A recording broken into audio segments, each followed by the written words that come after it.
А зараз прапануем отправиться ў не менш арыгінальнае падарожжа са стагоддзя 21-го ў 19-е. Вяселле па старадаўніх традыцыях прапаноўваюць маладым у Вілейскім дзяржаўным краязнаўчым музеі. Як нашы продкі азначалі самы галоўны дзень у жыцці, убачыла Антаніна Станкевіч. Сергей Гончар, директор Вилейского краязнаўчага музея, кожную субботу меняет строгі костюм на полотняные штаны, кашулю, соломяны брыль. У образе свата сустракае молодых на парозе музея хлебом, солью, чаркой с сапраўднай медовухой.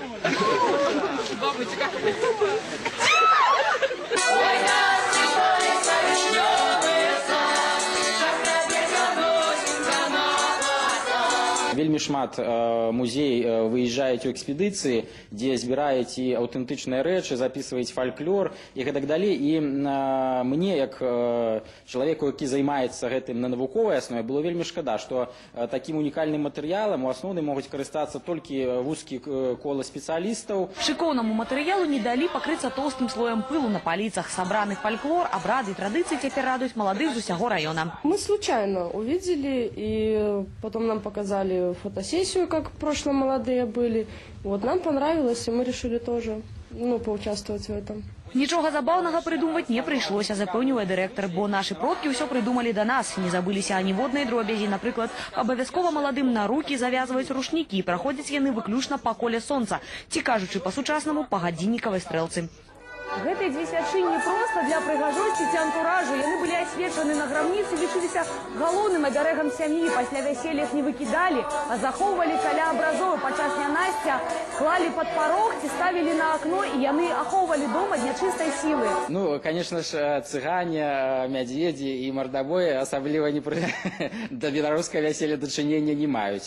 Конечно, беларусы таксама умелі весяліцца, і было вельмі шмат цікавага і насычанага ў вяселлі. Бо вясельны абрад – это самы цікавы абрад навогул з шэрагу усіх абрадаў беларусаў. Забаўляюцца на старадаўнім вяселлі маладыя. Для іх прапаноўваюць пазнавальныя конкурсы. Асабліва падабаецца ім гульня ва ўгадайку. Што это за катапульта, для чаго яна выкарыстоўвалася?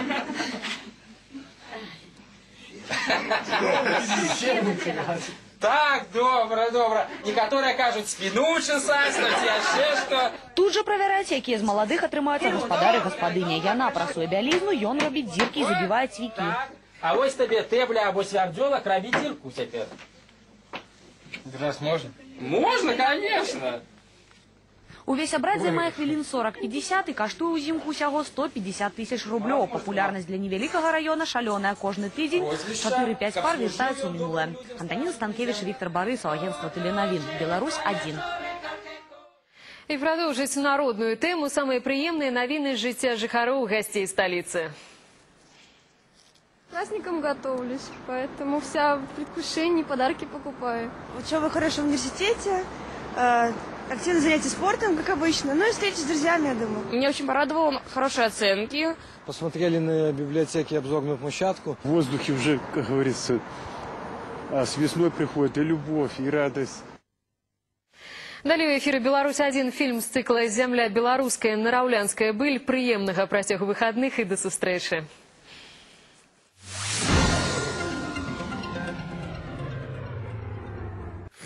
Дорогая, я не могу.